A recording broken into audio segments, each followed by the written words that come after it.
Please kindly make yourself comfortable in your own seats. Thank you.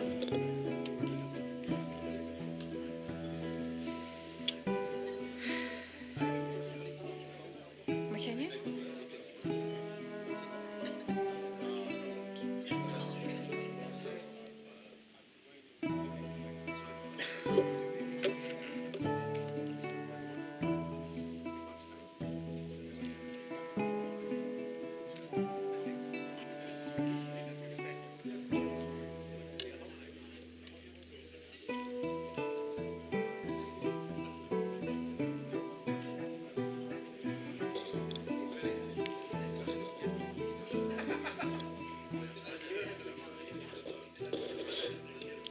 Bismillahirrahmanirrahim. Assalamualaikum and good morning.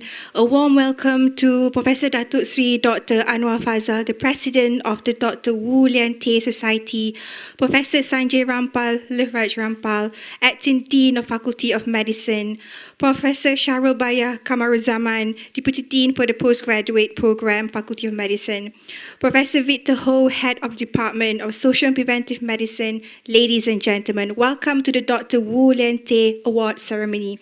I am Dr. Ika Muhammad Saleh from the Department of Social and Preventive Medicine, and I am your MC today.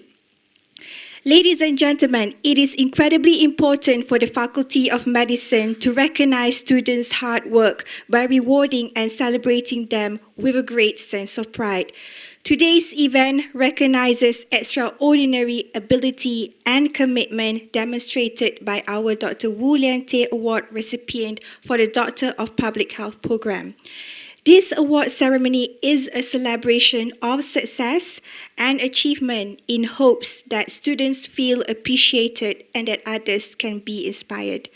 Without further delay, I would like to invite Professor Dr. Sanjay Rampal, Lihraj Rampal, Acting Dean of Faculty of Medicine, to deliver an opening speech. Please welcome.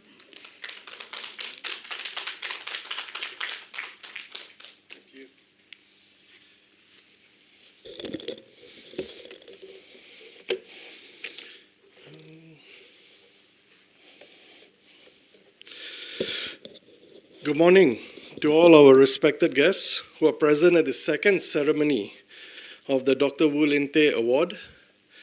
This event is in line with University Malaya's vision of becoming a global university impacting the world, and its mission to push the boundaries of knowledge and nurture aspiring leaders. On behalf of University Malaya, I'm very honored to welcome our honorable guests, Professor Datuk Seri Dr. Anwar Fazal, who is the President of the Lien Society Penang and alumni, and all the representatives from the Dr. Lien Society. I also want to welcome our colleagues from outside University Malaya, Dr. Wong Min Fui, also known as Esther Wong, the award recipient for 2023, other shortlisted candidates, Professor Dr. Victor Ho, the head of the Social and Preventive Medicine Department, students, academicians, and non-academicians from University Malaya. The vision of the Faculty of Medicine, University Malaya, is to be a global academic health science center that transforms our society through knowledge and empowerment. It is our mission to nurture lives and empower our communities through high-quality and transformative healthcare scholarship in education, research, services, and leadership in a diverse and engaging environment. Public health is indeed a unique area of health and medicine. The Doctor of Public Health program is the highest professional degree for individuals focusing on a life in public health practice. It is intended for aspiring public health leaders and professionals and offers a flexible career that combines high-level leadership, management, and research. The career pathways of our DRPH graduates indeed reflect this. And we have many of our graduates who perform applied practice, applied research, and teaching in the field of health services and public health administration. Public health practice is the strategic and organized and interdisciplinary application of knowledge, skills, and competencies necessary to perform essential public health services and other activities that aim to improve the population health. The goal of our Doctor of Public Health program is to provide a broad knowledge of public health combined with specific knowledge in the students' areas of interest. It is oriented towards research, applied research in organizations, direction and evaluation of public health programs rather than white tower academic type research and training.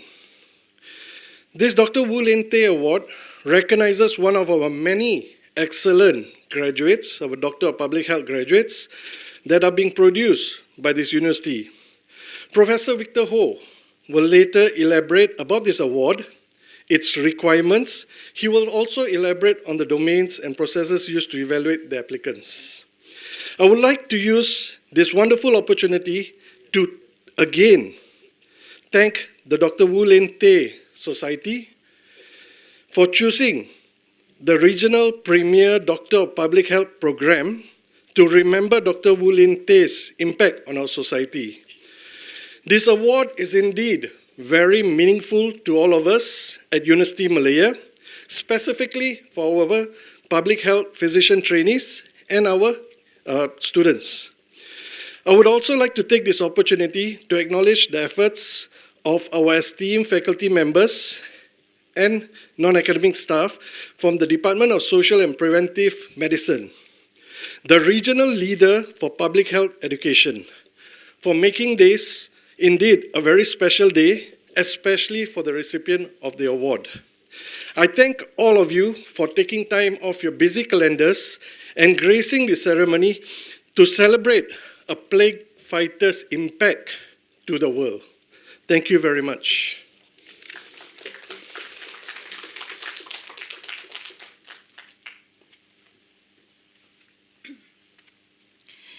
Thank you, Prof. Sanji.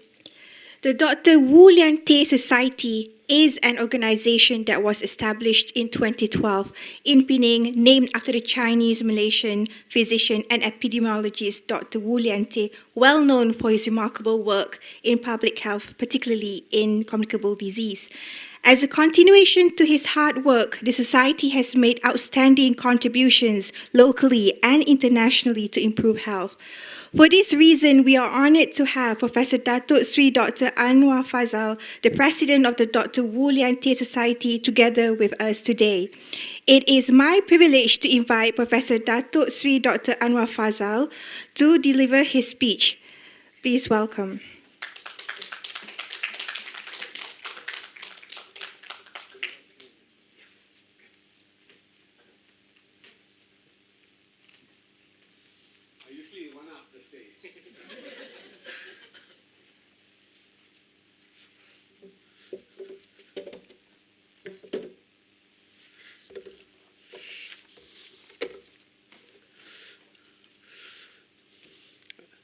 I'm a member of the International Network for the Elimination or Reduction of Salutations. It's an organization that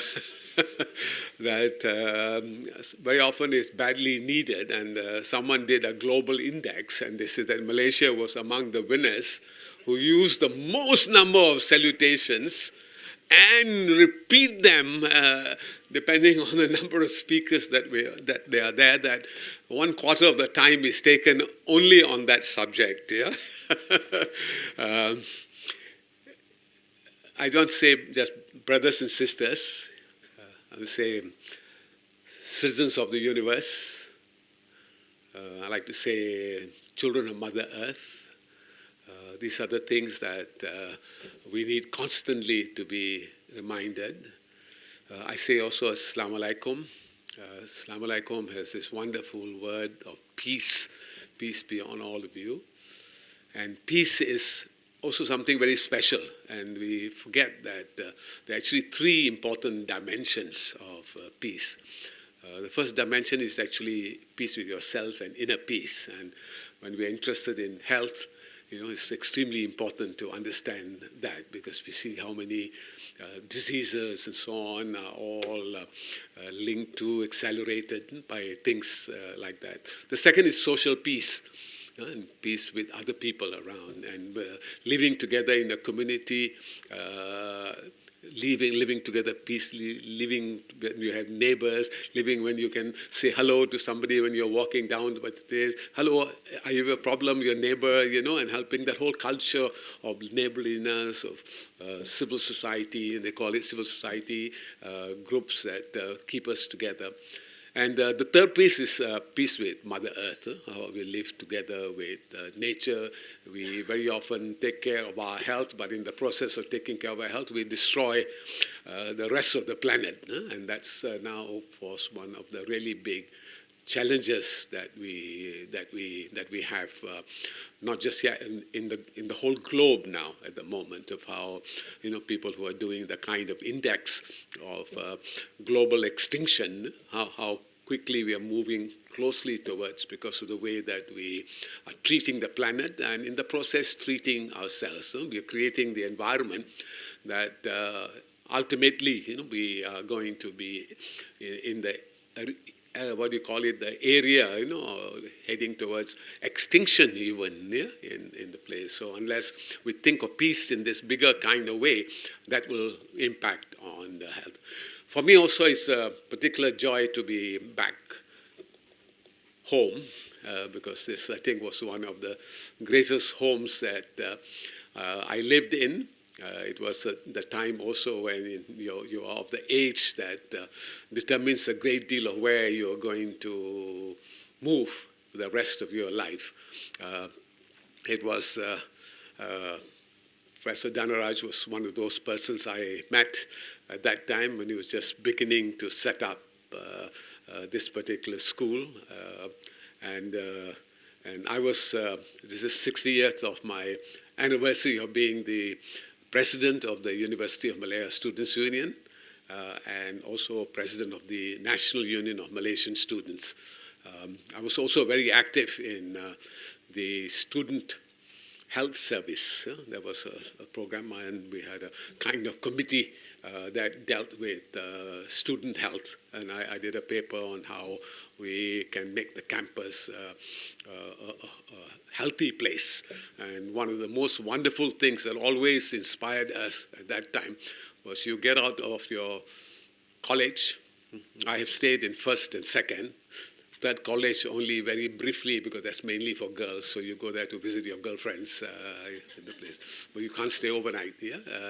And this was to see in the morning the vice-chancellor of the university in his short pants with his good morning towel running around the campus, and exercising. And for everybody, that kind of exhilarating look, gave you a wonderful example of, healthiness, and the joy, because healthiness is not freedom from religion. It's the whole way in which you carry yourself. And that he was a wonderful, wonderful example of that everyone got stimulated.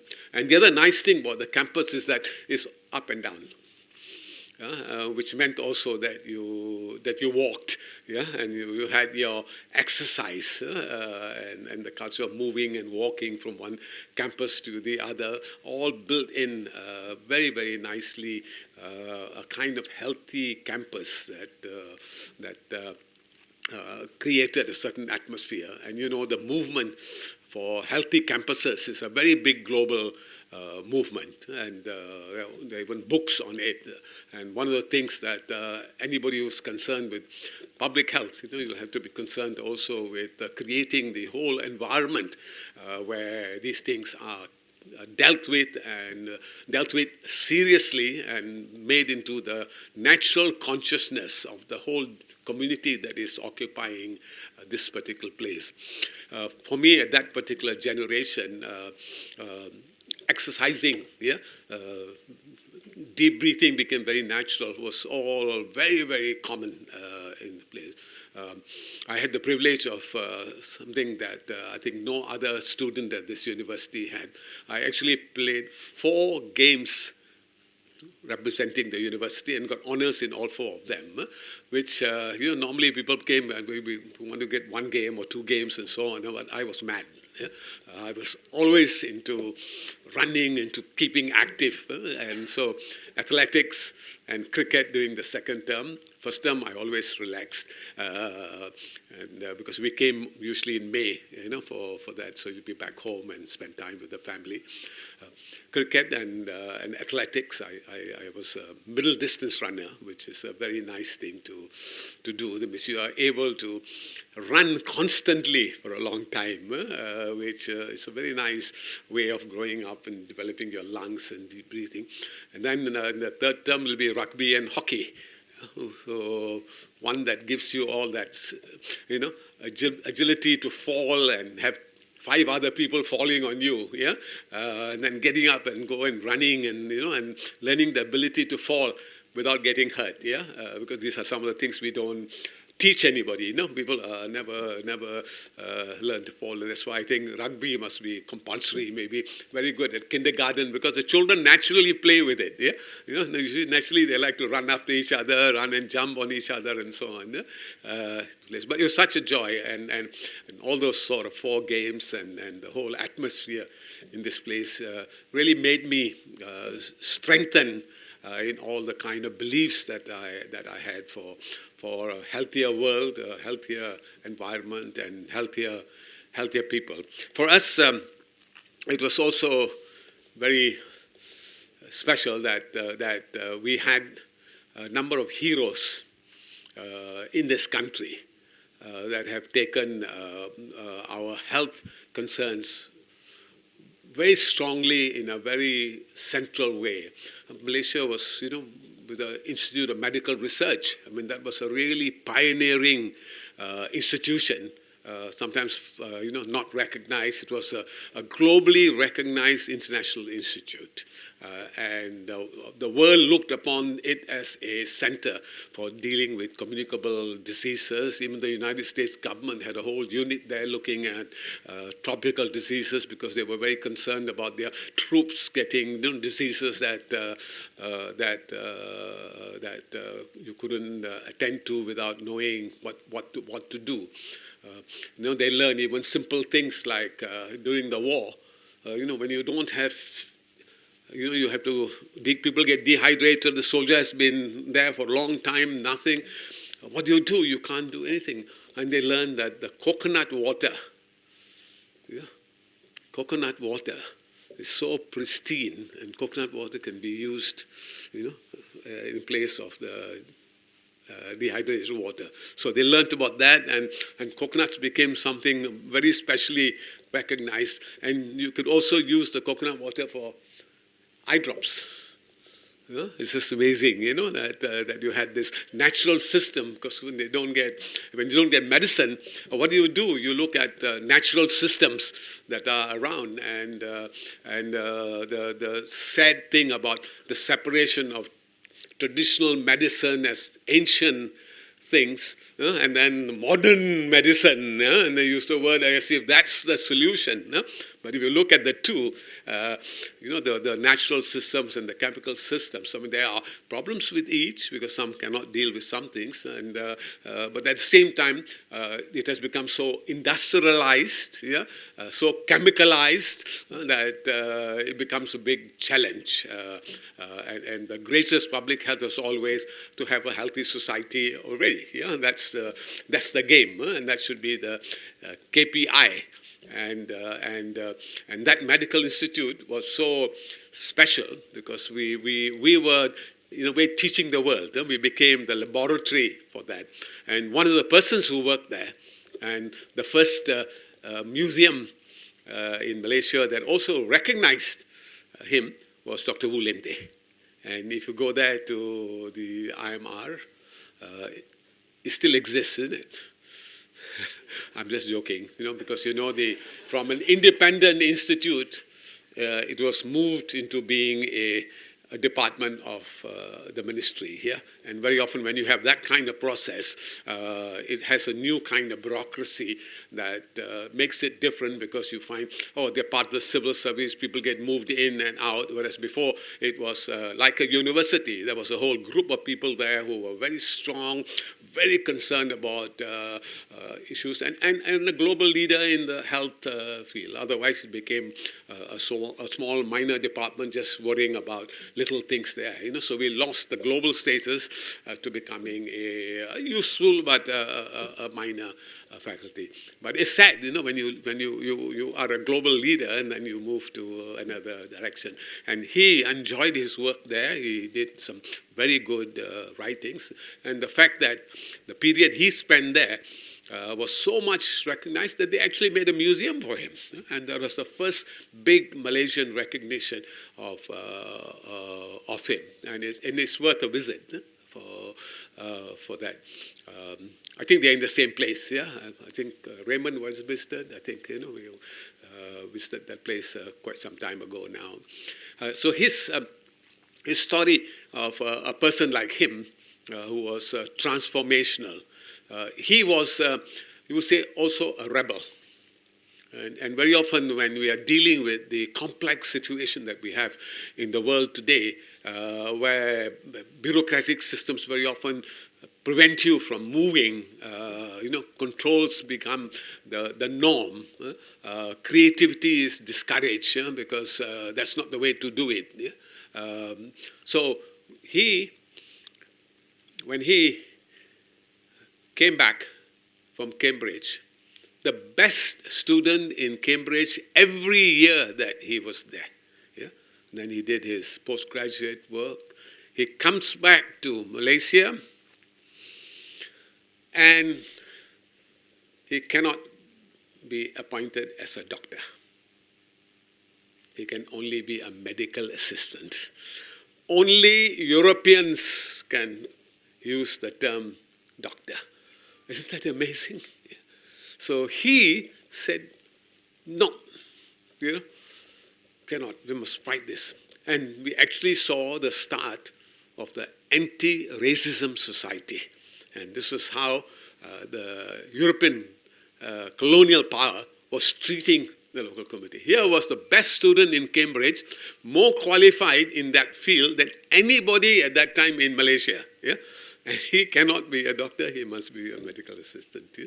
So anyway, he spent some time in IMR, and after that, he decided he would run a clinic, just a simple family clinic, which he bought from a lady European doctor.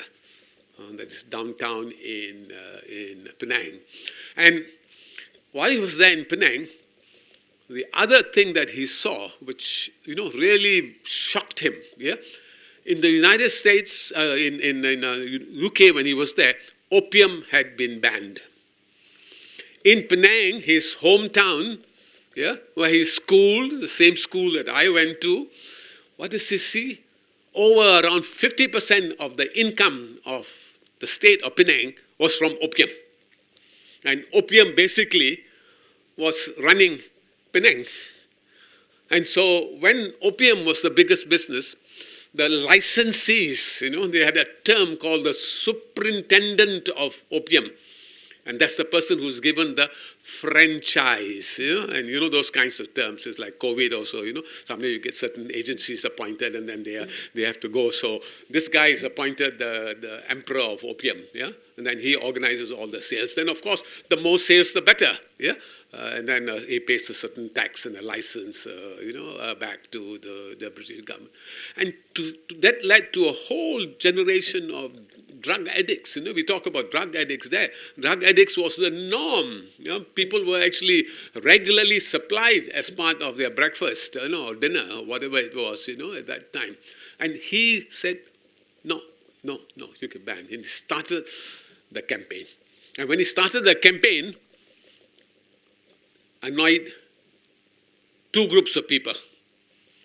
One, annoyed the government, the British government, because here is a local guy fighting them. How can he talk to us like that. You know how if you have gone through the colonial era as I have done, you can't talk to us like that, and they decided, wow, we must do something about this guy. And then, of course, all the Taukas who were in the franchise of the opium, both the main people and the sub-dealers, and also right down to the retailers, the whole community, in a way, had to be fought with. And he decided to set up the anti-opium society. And to start up the anti-opium society, it required courage at that time. It's really like beginning something that you're challenging the whole colonial system at that time. Already a colonial system, and then you have a health issue. But he was brave. He was a small guy, like Napoleon, Some of the small guys are very tough, Don't play the fool. He started the anti-opium society and began the whole campaign. And of course, it shamed the government of Penang. At the time, we were still a colony, Penang, Malacca, Singapore were colonies, and the rest of the federated Malay states. And they were not able to tolerate this nonsense. But who is this guy? What is he doing?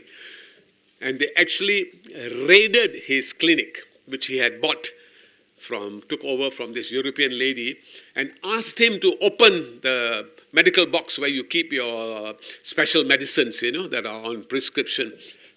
And then they took out the opium that he had. And because opium was a medicine that is used as an anesthetic. Until today we have, that particular use. In order to punish him, they went there and said, you are having opium and selling opium without a license from the government. Can you imagine? A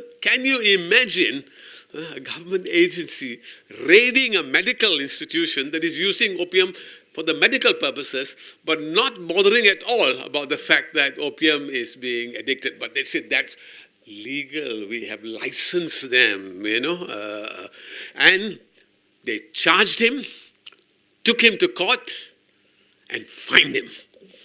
Can you imagine that? For a person to go through that kind of trauma. But did it bother him? No. He fought, he continued his battle. And then he received, China was having a huge plague at that time. And the plague was going down from Russia and spreading like, a storm, like these cyclones, that you have. And people were just dying and dying. And there was a German doctor who the Chinese government had. At that time, he was still an emperor in China. And what were they doing? The German doctor had looked at it, and he said it was the bubonic plague. The bubonic plague. Because they were very familiar in Europe with that bubonic plague. And when they identified that and did some things, it was not helping. People were dying. And one person who was part of the advisors of the emperor of China said, we know of a doctor, who knows about communicable diseases. And he's a specialist. He's in Penang. And of course, Penang was well known also to China because of our very strong long-term links. Sun Yat-sen. Also was around here, taking the rebellion, organizing rebellion to remove the emperor, So Penang had a notorious history of rebels of many kinds. And so, said, write to him, ask him to come to China. Because of the way he was being treated here, he said he got the letter there and from his the emperor's office to come. He went there and he joined their army medical corps.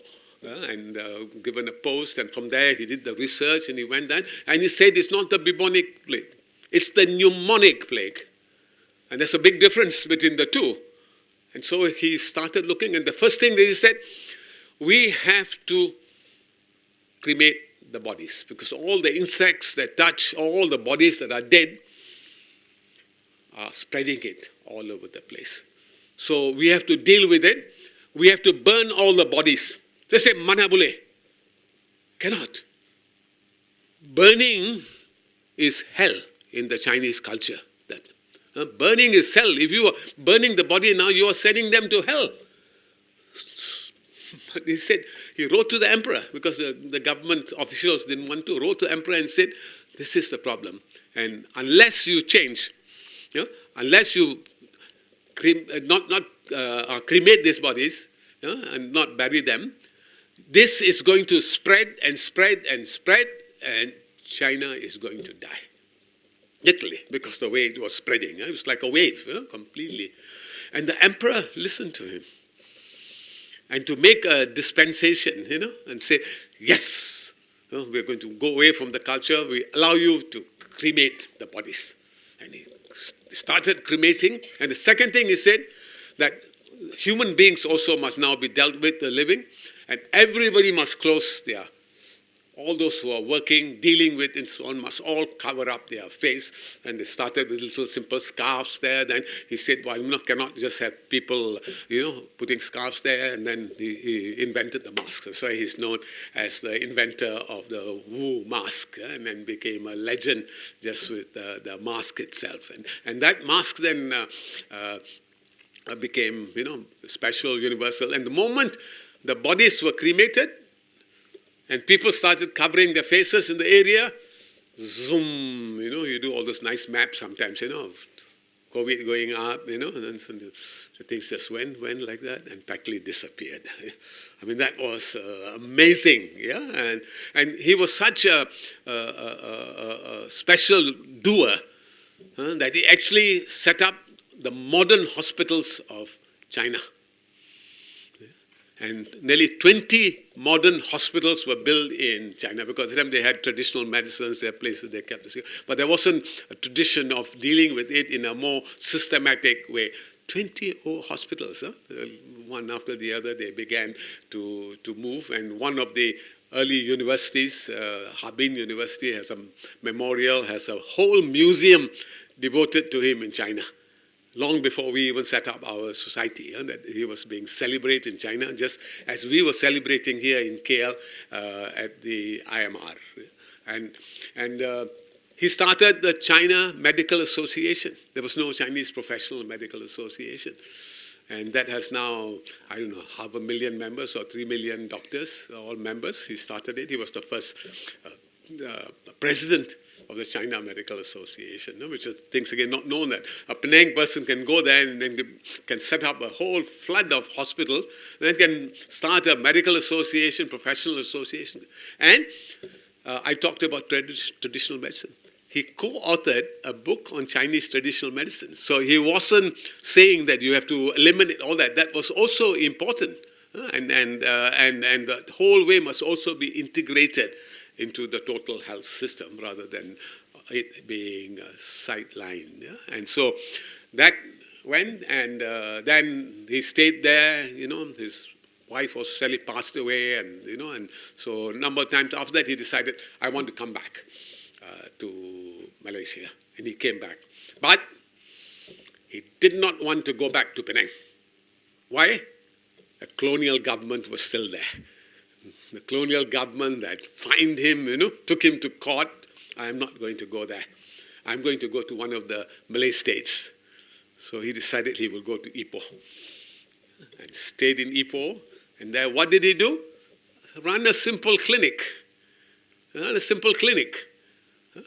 Giving service. And anybody couldn't pay, he didn't mind. He did a public service. He wrote his autobiography while he was there, did that work. He started the Ipoh Public Library because he felt knowledge was very important, and there wasn't a proper library in the place. And then the war came, and anybody who came for help came. And on one occasion, somebody asked for help, and he went and gave some medication and so on. They said their family member in the village has got a problem, and we will, we need some medical help. He gave. And at that time, the Japanese had taken over. So his help was then reported to the Japanese, and they arrested him for feeding what they call and supporting the Malaysian anti-Japanese army. That time, which later, became enemies of the colonial government. And so they jailed him. Then the Japanese commander there got the name, and he said, this name is very familiar. then he remembered that this guy is one of the most famous doctors. He organized global conferences with the World Health Organization and others in Japan. So he called them and told them, release him, I mean, this is not, I chatted with him and then became a friend. So he stayed there, in Ipoh. He was well taken care of. When the British came back, I mean, for a while, they also wanted to make his life miserable or question him whether you were an agent of the Japanese during the time and collaborating with them. I just tell this life because when we talk about Wu Lien-teh, we are talking of a person in the total health systems, a person with courage, with conscience, and with the creativity of doing things, and getting things done where change is required, and that's why when in a way he was being forgotten, his daughter wrote a book about him, and it's a very beautiful book, and that book spurred interest, and interestingly enough, that book was published not in Malaysia, but in Singapore. Why? Because the daughter had moved over there. Later, when they all grew up, she was a master in the English language, and she was at the Institute of Language that they had set up under an ASEAN system. We had the science teaching in Penang called Wrexham, and different places had different. And she was there, and she decided her father's things should be recorded. And she made this beautiful pictorial story. And the Singapore government got so inspired that they did a film in Singapore. 1 hour documentary of him. He had little to do with Singapore, but 1 hour film documentary by their film unit, like the Malaysian film unit, they had the Singapore Film Board. And that film captured his story. And we bought the book, and the Penang Free School students in Singapore, because there were many of them in Singapore, the Old Frees Association there, organized an event where they brought the speaker from Singapore who made the film. We launched the book, and that began the interest back in Malaya about this great legend. And with that, we formed a society. We did the reproduction of his biography, and we did many, many, many other things. So I am so grateful that my alumni is now a partner in remembering this great personality, whose values and so on will, I hope, be an inspiration for all the medical students to be more than just people dealing with, just direct health, but to be concerned with health for all in the bigger sense. Malaysia has also been the headquarters of the founding of 3 major health civil society groups. We were described as the capital of civil society matters. The World Breastfeeding Movement, which is such an important part of public health in the whole world, because that's one of the early natural public health things that mother and child had that was undermined by bottles and then undermined in so many different kinds of ways that we had to reorganize. And the world headquarters of the breastfeeding movement in Malaysia, and the World Breastfeeding Week that is celebrated by governments everywhere, all the world, including the WHO, was actually invented in Penang and moved from Penang to others. And that's keeping Wu Lien-teh's legacy of working on different kinds of public health issues. The World Movement for the Pesticide Action Network, because the whole world had been poisoned. We became a poisoned planet. Spray everything elsewhere. If you talk about public health, here you are dealing with public health. We are poisoning the whole of Mother Nature in the place. Women were being sprayed. And then the whole culture of chemical cleaning that came up. Women, they're everywhere spraying this, spraying that. They're killing mosquitoes there, spray, instead of dealing with root causes in the place. Then the whole cosmetic business comes up there. Everybody wants to improve themselves, So the chemicalization and industrialization of all this just changed the world. And so the world consumer movement started.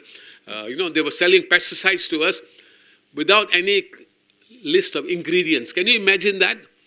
Biggest corporations of the world, in their own country, they will put the labels.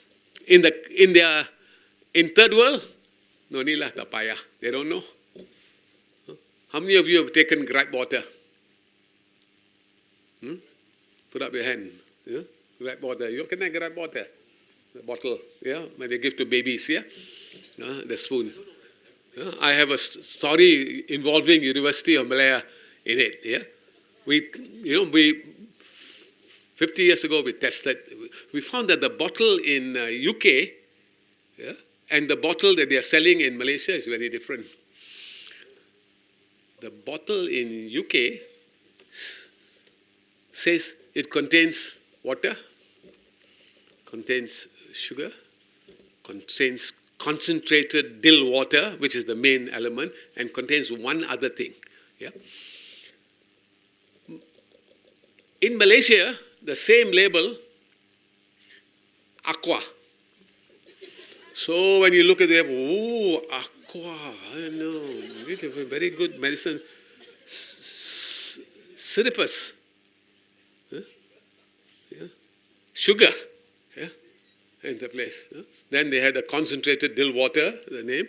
And then the fourth thing, they had in the Malaysian one, spiritus rectificus. Ooh, when I gave my baby the spoon, very nice. Look, medicines that we are having, ada empat medicine tau, ada aqua, ada syrup, syrupus, ada ini, ada itu. Of course, in the England one, you know what they put? Alcohol. If you are giving a baby a spoonful of gripe water at that time, you were giving the baby the equivalent of a glass of champagne. Oh, the baby will be happy just to grow up always with a glass of champagne. Ooh. And and of course we had a big campaign. I was telling a young student who worked as an intern with me this story about learning about their products and labeling and so on, And when I told her story, she said, I must tell you what happened. I was in KL, and my mother had a younger child, and she gave her the gripe water, and then she left the bottle there. And I like gripe water very much because I grew up on the gripe water. Why not? She actually became an unknown alcohol addict, yeah, in the place, because once you're used to that, you like it. Every time you take it, it's very. She saw the bottle, it was open. She drank the whole bottle. She drank the whole bottle. And of course, she went into a coma. And she spent 1 week in the University of Malaya hospital, in this place.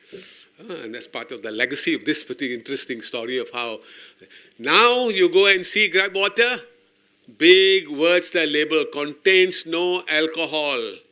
Like as if you think they're just saying it's halal, Actually, it's the story of how they were exposed of, giving this kind of terrible medicine, which, it was just like aspirin. It's one of the very common things everybody had, yeah?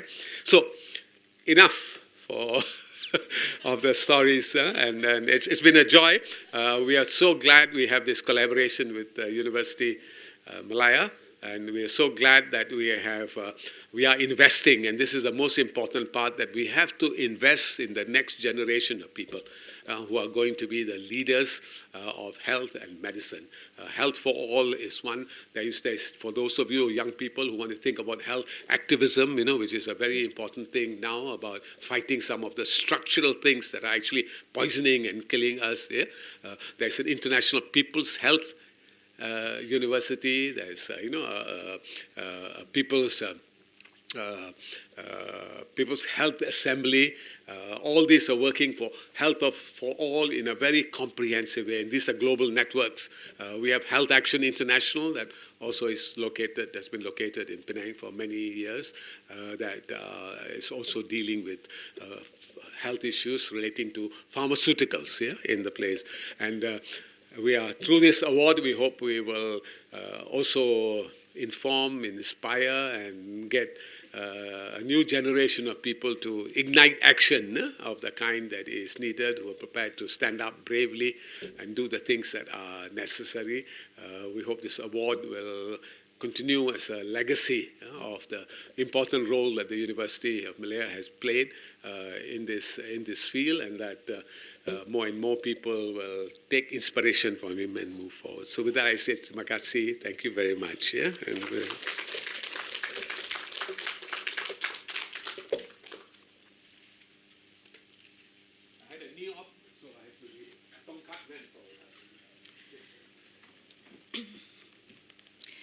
Thank you, Datuk Sri, for the words of wisdom.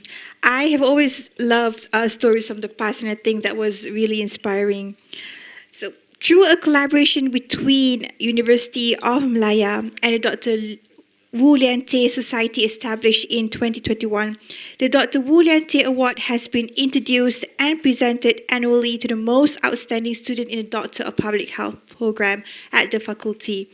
The first recipient of the Dr. Wu Lien Tay Award for the best student in Doctor of Public Health in 2022 was Dr. Wan Kim Sui. Please join me in welcoming Dr. Wan Kim Sui to the stage to share with us a few words as the first recipient of the Dr. Wu Lien Tay Award. Please welcome.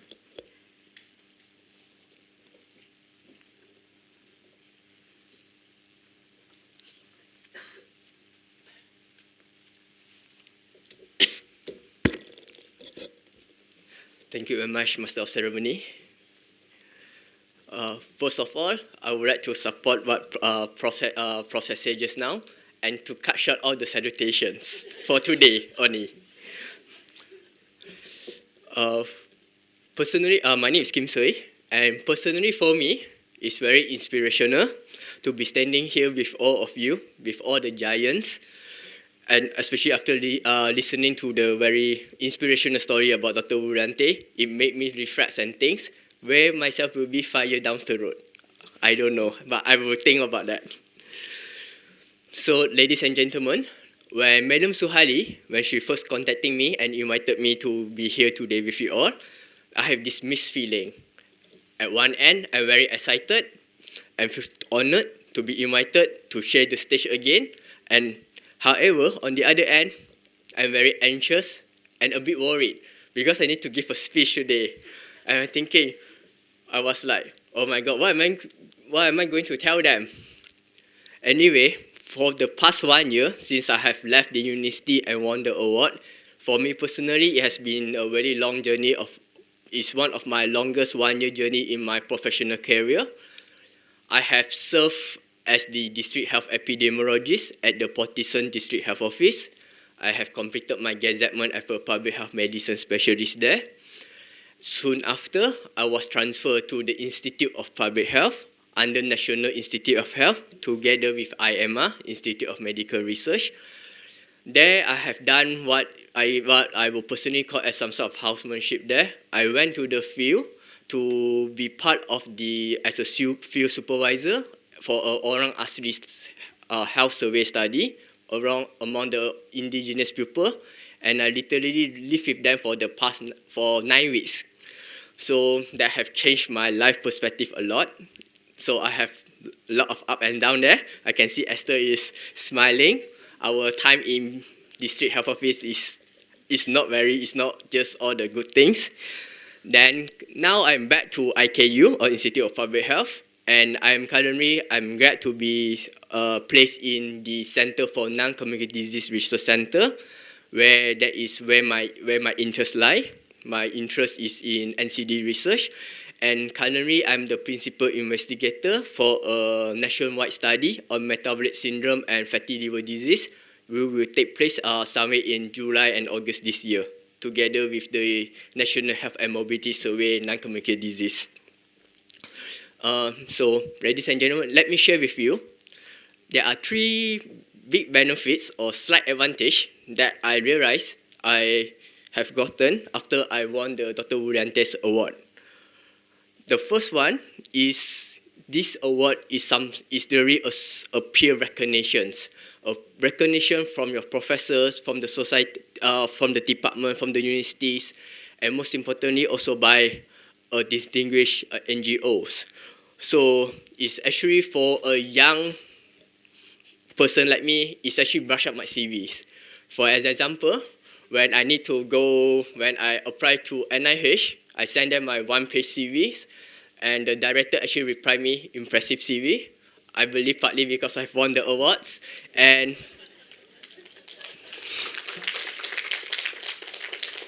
within that 3 to 4 hours, I got my interview done just through the phone and got the job and been transferred to where I am now in just a month. So I think I have to thank UM for that, as well as the Wu Lien Tay Award. because it made my CV look shinier. And the second benefits that I realized is I never expect that is actually opened up many doors. I'm sure after the ceremony, Esther, the news will be shared online using both traditional and social medias. Like in my case, actually, there are NGOs who approached me and introduced that they have read the article, they saw it online, and they approached me and invited me to give them some talk to their members. So I'm glad they actually opened the opportunity in that sense. And also along the way, there also have been job offer will come, Esther, from both within and outside the MOH. So this is also, I think, partly thanks to UM and thanks to the award. And finally, the third advantage that I realized, and which personally for me is very important, is actually for me it serves as an inspiration. It's a motivation. So for young people like me, like us, my friends over there, so when we will face some downtime, so when I take back the awards or look back at the article, actually I thought back, did I actually say that last time? Like, seriously, I said that? I'm like, okay. So it sort of just reflects, make us think back of all the hard works and all the time they have spent for us, especially for us students, the RPH student here for our past 4 years, the things that we have went through to eventually graduate with the RPH from University of Malaya. Lastly, before I end my short speech today, allow me to take this opportunity to thank the Faculty of Medicine, specifically the Department of Social and Preventive Medicine, because I believe all my professors here, all the academicians here, you have done a very good job. You have produced a lot of good DRPH graduates who are highly sorted. If you are to look at the list of the finalists and the winners, you will realize beside me, Dr. Esther, she is also now at NIH, and most of the names in the finalists, except my good friend Dr. Faiz, who is UM, is pure UM all the way, except him, most of us are either now working at the NIH or in the transition to NIH waiting for posts. So I think that is actually a sort of recognition by the Ministry of Health that our UM graduate, we can not only conduct research, and also we can take up some leading roles. With that, I'd like to thank you all for your kind attention. Congratulations, Esther. Thank you.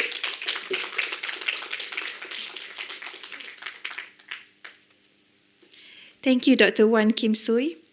Ladies and gentlemen, on behalf of the Department of Social and Preventive Medicine, we are once again very honored and proud to have another student from the Doctor of Public Health program to receive the Dr. Wu Lien Tay Award in the second year it is being presented.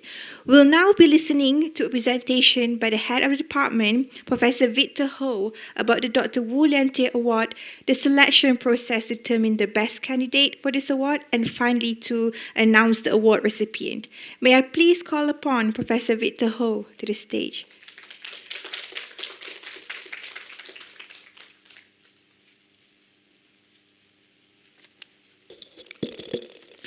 A very good morning, everybody, and thank you very much. Thank you, Datuk Siri, Dr. Anwar Fazal, for coming to this to provide your speech, and thank you, Prof. Sanjay Rampal, for representing the Dean and the rest of the faculty, Prof. Shahrul Baya, for joining us this morning. I would like to say that the first part of the introduction to the Wu Lien Tay Award, I think, has been done very well by Datuk Siri already, and I don't have to repeat that again. I would just like to summarize, I think, the value that it was, this is not in my speech anyway, that Datuk Siri, I know Faisal actually brought up about Dr. Wu Lien Tay. The first thing is that I hope that the award winners, Dr. Wan Kim Sui and Dr. Esther Wong, will be able to live up to that level. It's not about changing the world, but about knowing that you can change the world. All right, and that is very important. If you look at what was said just now, it is very, very important that Dr. Wu actually looks at the world from not a self perspective, but from a social perspective. Taking the world, it's not about myself, about whether I get the awards today or not. The awards is just an award, just a piece of paper. But it's not. It's more about what are you going to do moving forward. Are you going to do it because to enrich yourself or to enrich the world? I think what happened, the story of Dr. Wu that was narrated very well by Datuk Sri was that it was to enrich the world. It was to be there when the world needed help, and not to be afraid when righteousness is more important than just receiving the awards. And that is very, very touching and personal in the context that before the speech, I was looking at Dr. Wu as just a person who have done great things. But it's not about great things, about is this a person who are righteous in his conduct and doing things for the right reason, not just doing things itself. And not for yourself, but for your community and your society. And fighting in that context. It's not about the invention of a mask that covers your face that prevented what we call the pneumonic plague, but it's about taking what you have at the point of time with the knowledge you have and using that to ensure that you would be able to overcome difficulties. And that is what the story being told of all the difficulties that he has been facing, all the issues that he has been facing since the colonial times. So that is basically what the thing that I'm going to tell about these awards. I think the awards itself will speak for himself, but the inspiration behind Dr. Wu Lien Tie's characteristic, how he actually look at the world differently from most of us in the context of not thinking about yourself, but thinking about the society as a whole. I think that is important for the awards winners with us today. Okay, can we move on the slides? Move to slides number, finish this, all right? I don't think, we don't have to mention this anyway, because we know the story already, all right? We know the story of what happened and how it happens and how things actually progress. And these are very, very superficial information that we were able to get, but from what we heard from Datuk this morning, the information is not so superficial. The person itself is very, very inspirational. The person itself of how the person actually acts is very inspirational. So this is important for us to look at it from that perspective. And it's not just about the person, but also about the family, all right? And it is important that at the end, it is about you are looking at it from the world perspective, but you're also looking at it from the family perspective. So Dr. Wu Lien Tie Awards was established with the sponsorship by Dr. Wu Lien Tie Society of Penang. And we thank you so much for choosing UM as a partnership for these awards. And I think that it is very nice that you have chosen UM as your partner. The society conducts research, promote and support activities and appreciate the contribution of legacy of Dr. Wu Lien Tie. The award is intended to give recognition to the best candidate for Doctor Public Health Program of your similar year. Let us basically move to the next slide, where we talk about the public health program. All right. So the Master Public Health Program start with the Doctor Public Health Program start with the Master Public Health 1 year, and then it continues with the 3 years Doctor Public Health Program. So this is what our student actually goes through. And within that time, there's coursework, there's field work, and research. And these are just the basic element that we look at, that you are qualified to be asked to submit your CV for the awards. But the winner of the awards have actually done much more than what is here on this slide. Next, please.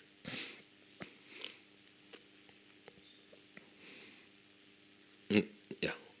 So, just to mention that this our program in the University of Malaya started with the Master of Public Program, and in 1973, the first graduate came out in 1974, and we have more than 1,000 graduates since then. Next slide. And these are the programs that we have over the years. Just to tell you, the Master of Public Program is in the 50 years.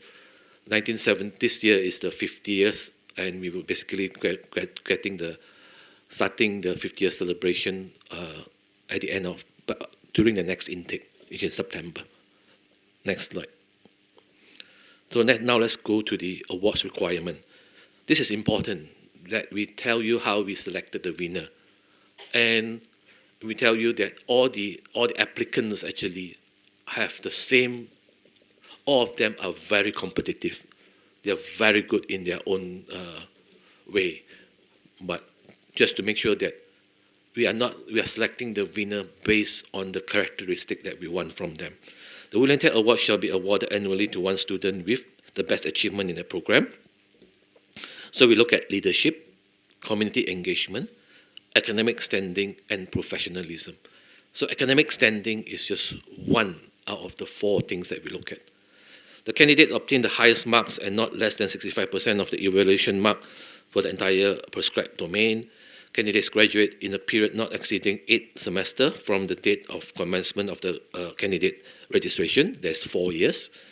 The prize will be in the form of cash, value at 1,000, and medal and certificate. The award shall be made by the Senate on recommendation of the Jawatan Kuasa Pemilihan.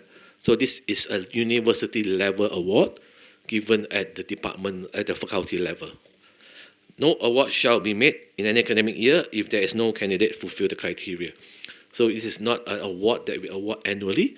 This is an award that we given to candidates that have achieved the achievement that the award stands for. Next. So the domain is leadership, 25%, community engagement, 25%, academic standing, and professionalism, 25%. So each of them carries the same weightage and values. So it's not just from academic achievement. So we have 4 levels of assessment. We started with receive shortlisted candidates from the Dean's Office. Candidates given questionnaire to fill up. Candidates return the questionnaire to the department. Department assess based on rubric, leadership, professionalism, community engagement, and academic standing. Total marks must be more than 65. Candidates graduate within 8 semesters. If yes, then JK Pemilih, which is the Dean, the Deputy Dean of Postgraduate, Prof. Sharul, HOD Program and Program Coordinator, 2 academic staff from SPM, 1 DRPH alumni, and JK Pemilih will recommend only 1 candidate. And then it would be basically sent to the Senate, where the Senate would basically approve the applicant of that candidate. So it is a process that is not determined by the department, it's not determined by the faculty, it's determined by the university.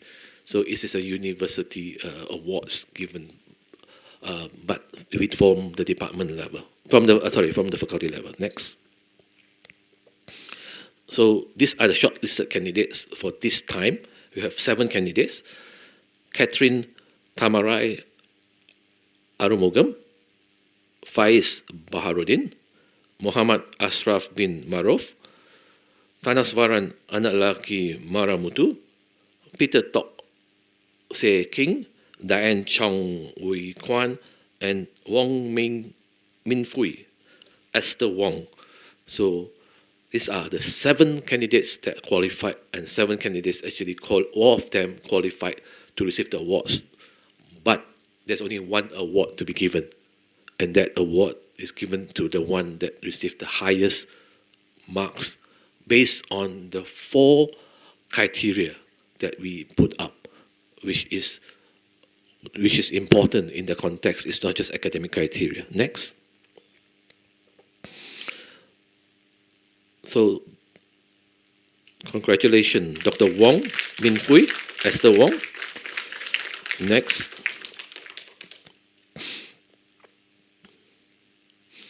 These are some of the pictures showing what she have done during her time as the DRPH student.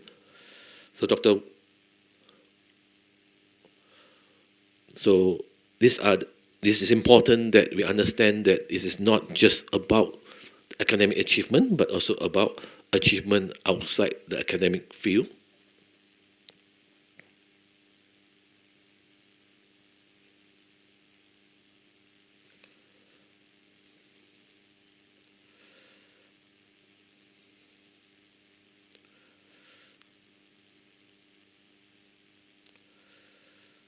So she received the Anugerah Persatuan Siswa Wanita Malaysia in 2021, the first award she received as a student.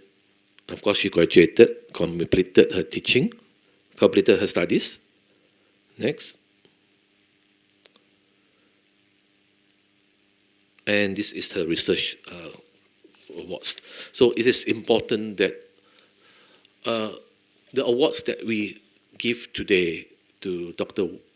Wong Min Fui, Esther Wong, is based on the cumulative work that she has done in the 4 years.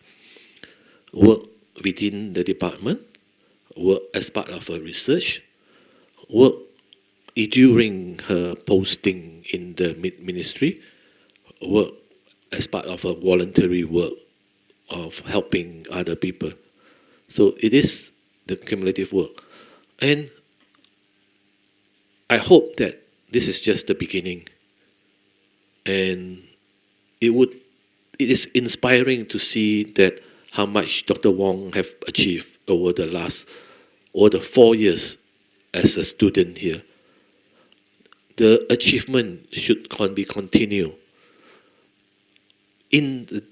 with Dr. Wu Lien-tie as a driving force of how Dr. Wu Lien-tie characteristic, how his righteousness, how his selflessness has actually improved the health of the people and not thinking of himself. Moving forward, I think if the award recipient, you have to make sure that you fulfill those characteristics as a person to reflect that we have given the awards to the right person.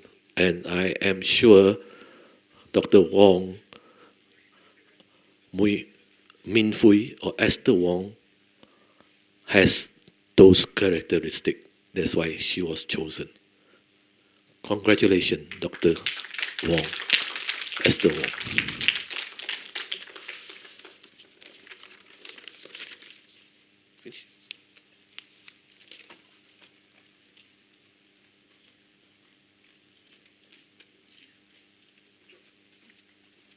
Thank you, Professor Victor Ho. And now we would like to hear from the supervisors of Dr. Esther Wong Min Fui, a short video made by Professor Hazrin.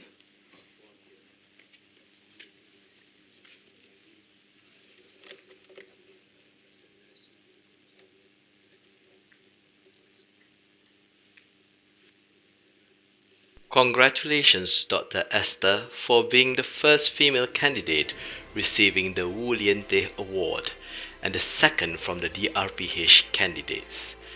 This is a prestigious award given to the promising future leader in public health medicine. Dr. Esther came on board to conduct this study at a very tough time during pandemic COVID-19. As I remember, when we first introduced about this topic to all DRPH students at that time, after having received the LRGS MRANT grant with the title Enhancing Quality and Longevity of Life of Malaysian B4T, or we call it as Equal Life My B4T. Dr. Esther at that time was so excited and the one who came forward to be involved in that research. Her passion in helping those from the urban low-income group of or B40 community is very apparent and clear. She is very keen in regards to the topic of psychosocial health. Throughout the process, she also had the opportunity to learn about other study methods in research, including qualitative, by shadowing a small project within the collaboration with British Council just about before pandemic hit. If we ask her what she wants to learn, she is very certain, such as, I would like to know more about the quantitative research, and qualitative research is a bonus.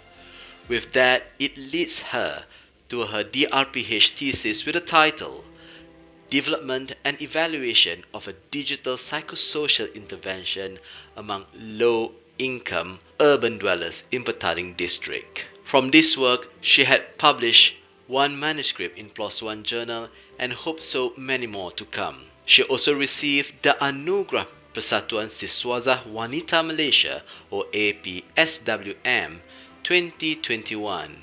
It's a very competitive to get this grant, but she made it with the title Development of Psychosocial Intervention for Depressive and Anxiety Symptoms in Enhancing the Quality of Life among the B40 at low-cost flats in Subanjaya. With this grant, few activities including health promotion talk and also online psychosocial intervention managed to be conducted during this lockdown. It appears to be some NGO is also interested now to use the module that she had developed. Well done, Dr. Esther. As supervisors, myself and Associate Professor Dr. Mas Ayu are very proud with your achievement. You made it to graduate on time. Keep up the good work and continue to spread the positive vibes with the community. I picked a poem by Miss Cavalier. Shine, shine, shine that light. Shine that light so bright that it burns their eyes. Shine that light so bright that it scares them and makes them want to put you in the corner. Shine your light as your declaration to the world. Shine your light so bright that you may never go back into the darkness. With that, I would just like to say again to Esther, congratulations. Well done. Assalamualaikum and a very good morning. My name is Associate Professor Dr. Mas Ayu Said, Supervisor for Dr. Esther Wong. First and foremost, I would like to congratulate Dr. Esther as the second recipient for Dr. Lien Award. This prestigious award is to recognize your outstanding performance and dedication towards public health areas. You have achieved an academic standing and showed a good leadership, professionalism, and community engagement for your DRPH work during the challenging COVID-19 pandemic.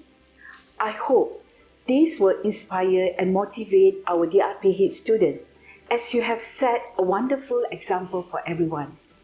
I'm indeed honored with the presence of many distinguished guests attending this ceremony. Thank you all so much for being with us.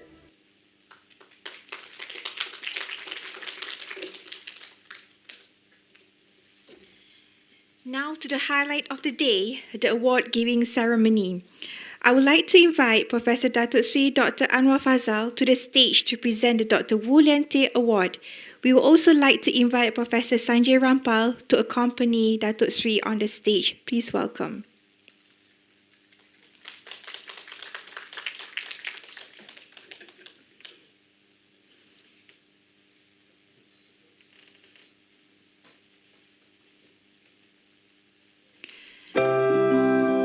Ladies and gentlemen, please join me in welcoming Dr. Esther Wong Min Fui as the recipient of the Dr. Wu Lien Te Award for the year 2023 to the stage to accept the award.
Congratulations, Dr. Esther Wong Min Fui.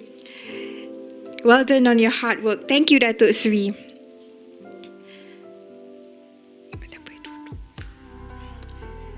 Can I kindly ask Professor Sanjay to remain on the stage, because now we would like to use this opportunity to reward the finalists for the Dr. Wu Lien Te Award. As the selection process for the award is competitive, our finalists' hard work in the field of public health, in research, education and advocacy should not go unnoticed. For this, we would like to call upon first Dr. Catherine Tamarai Arumugam,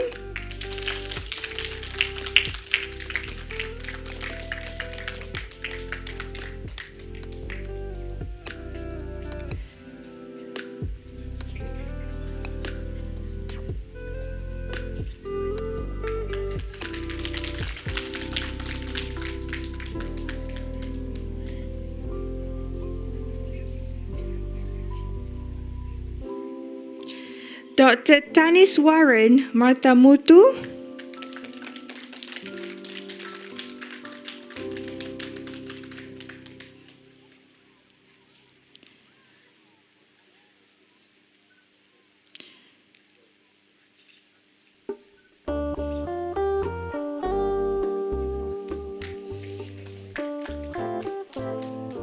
and Dr. Faiz Baharudin.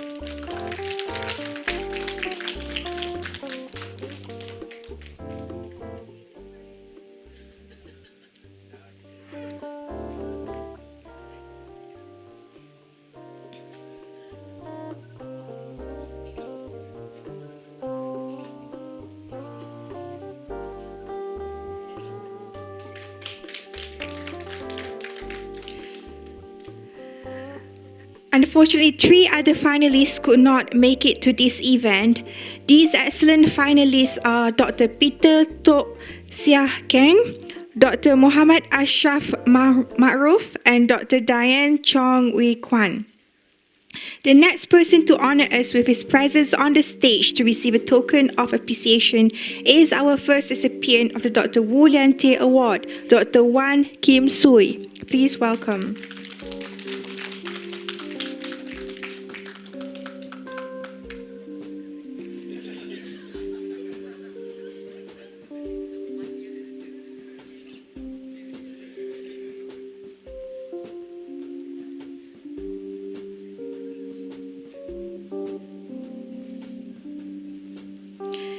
Thank you, Datuk Sri, Prof. Sanjay and Prof. Victor. You may kindly return to your seats now.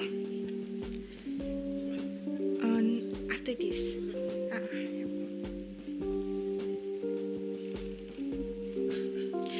Ladies and gentlemen, once again, we are very happy to celebrate the success of Dr. Esther Wong Min Fui today, hoping that she will continue her work in public health.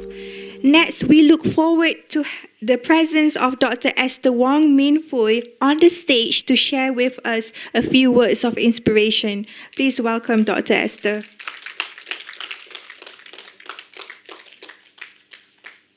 Oh, careful.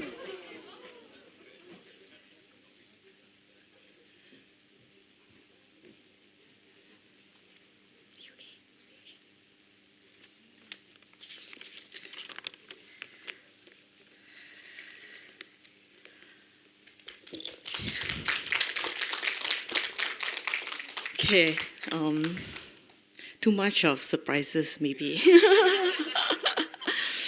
And I was quite emotional just now with the surprises. First of all, salam sejahtera kepada semua. Praise the Lord for His gracious. I'm extremely honored to be selected to receive the Wu Lien Tay Award.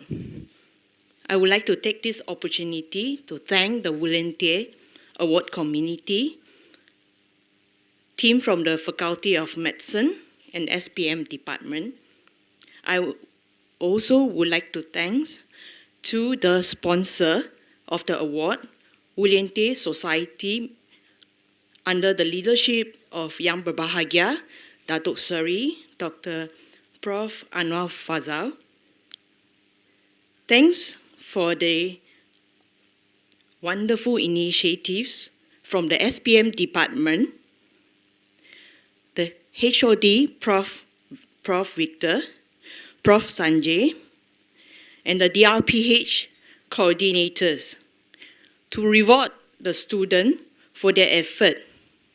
Indeed, it is a great encouragement for all of us. University Registrar Department, thank you for the endorsement.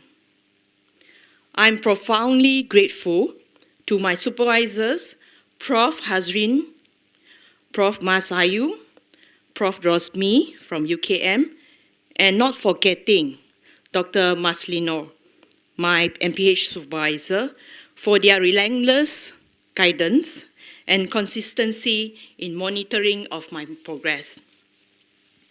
I truly appreciate the help rendered by the SPM academicians and the administrative staffs.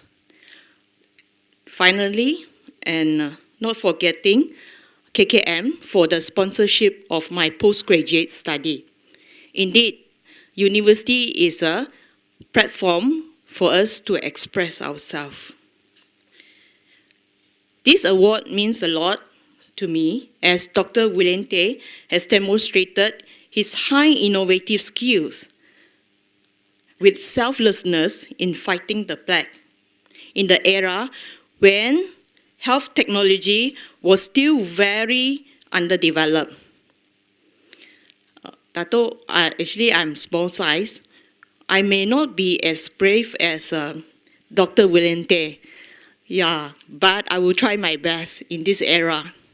Maybe to become activist for the field that I'm interested. And I never thought that I will be the one standing here as my contenders, Dr. Tanesh, Dr. Faiz, Dr. Catherine, Dr. Diane, Dr. Ashraf, and Dr. Peter. They are awesome also awesome in their works. I can see how God moved me in my life and shaped me for a career in public health. According to the Center for Disease Control and Prevention, CDC, the goal of public health is to protect and promote the health of all people in all communities. I see public health as a fundamental component of my Christian faith. In the last 3 years, COVID pandemic has been tough for everyone, including myself. I still remember when I received my ethical approval for my research project in March 2020, and that's the time when COVID hit, lockdown kicked off.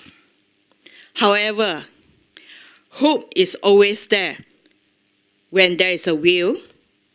When the SOP relaxed in September 2020, our MRUM team managed to catch the window of opportunity and outreach to the poor villagers in Kampung Kubu Gajah.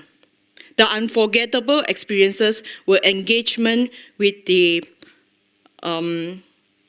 them, whereby houses were very scattered apart.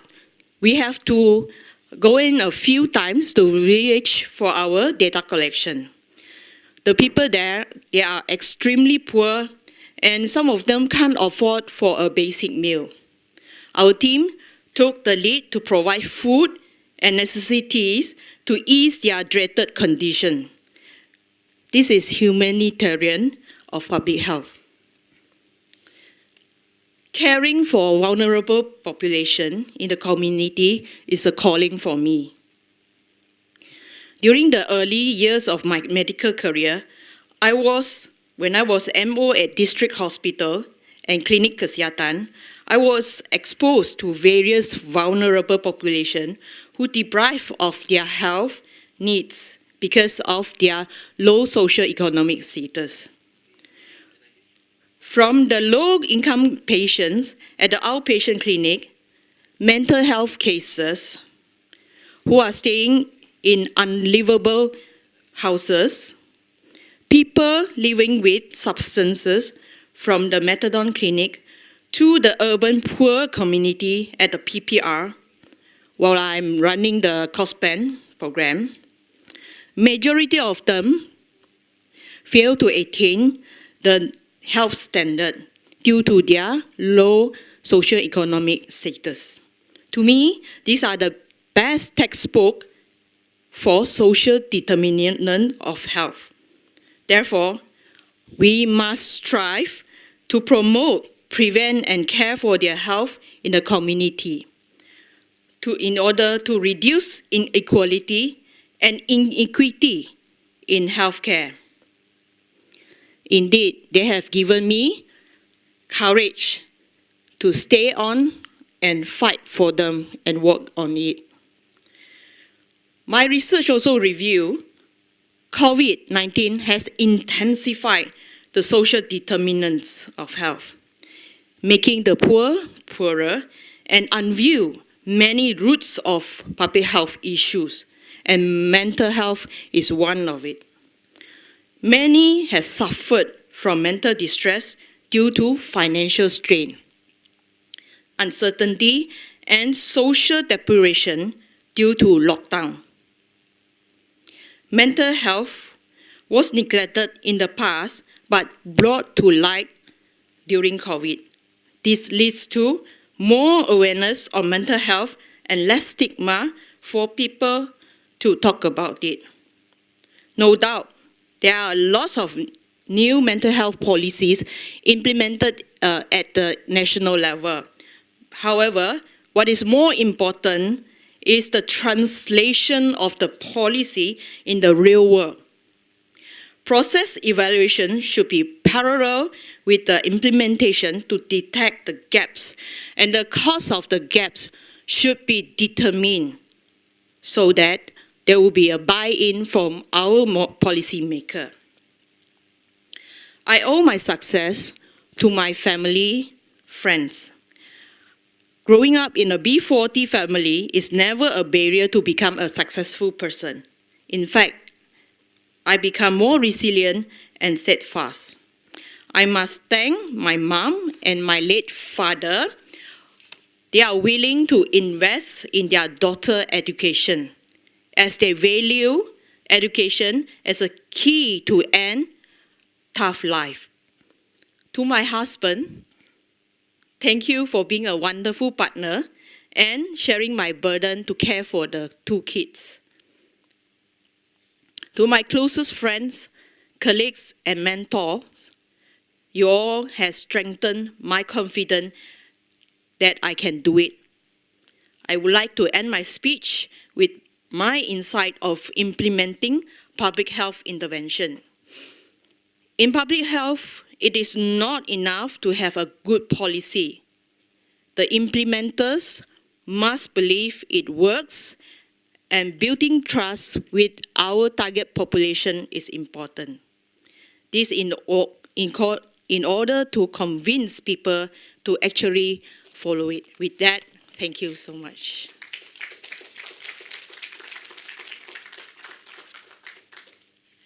Thank you, Dr. Esther Wong Min Foo, and again, our congratulations. Before we end the ceremony, it is important that we make this ceremony memorable.